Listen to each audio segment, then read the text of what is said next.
Welcome to another LCRA Historic Moment. I'm here at Tom Miller Dam in Austin, one of the 6 dams that LCRA built that created the chain of Highland Lakes. Through the years, LCRA has spent millions of dollars to build and maintain these dams to make sure that they can withstand the severest form of floods or other natural disaster. The goal, of course, is to make sure that the dams remain standing. But believe it or not, there was actual day and time in LCRA's history when we were forced to blow up a dam. And that is the subject of this historic moment.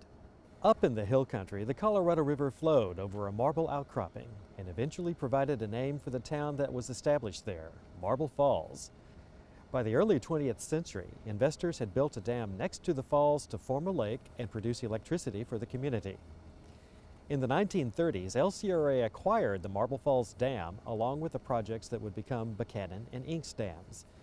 The dam's powerhouse provided electricity for the Buchanan Dam construction crews and later on for Pedernales Electric Cooperative.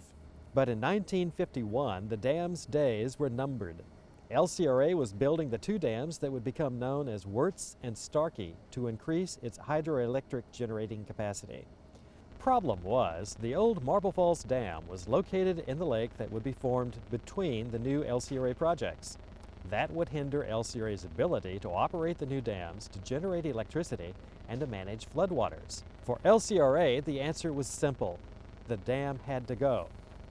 And as LCRA finished construction of its new dams, it made plans to dynamite the old one on July 30th, 1951. The 2,000 residents of Marble Falls shut down the town to watch the blast, but they had to fight for viewing space. Plans for the blast had made front-page news in Austin and San Antonio, attracting an estimated 2,500 to 15,000 out-of-towners.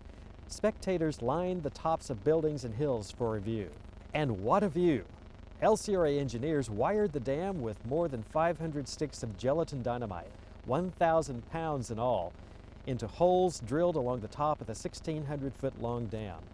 They tied the fuses to an electrical plunger. The LCRA engineer gave the signal, pushed the plunger, and kaboom! The explosion sent smoke, water, and debris flying in the air as the dam crumbled and almost 2 billion gallons of water made its way downstream with a steady roar. The dam was not the only thing to disappear that day. The outcropping that created the Marble Falls that gave the town the name disappeared under the waters, though the landmark periodically reappears whenever LCRA lowers Lake Marble Falls. Some folks were disappointed by the blast. They complained that it sounded like a string of firecrackers. One old-timer said, "I've heard dynamite blasts that were louder." Still, news coverage of the blast put Marble Falls in the national spotlight. By the following week, LCRA was ready to begin operating the new dams.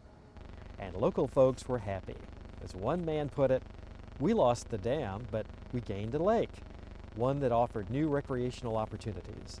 Folks celebrated the day with picnics and barbecues. Progress arrived with a blast that day in Marble Falls and provided a very loud LCRA historic moment.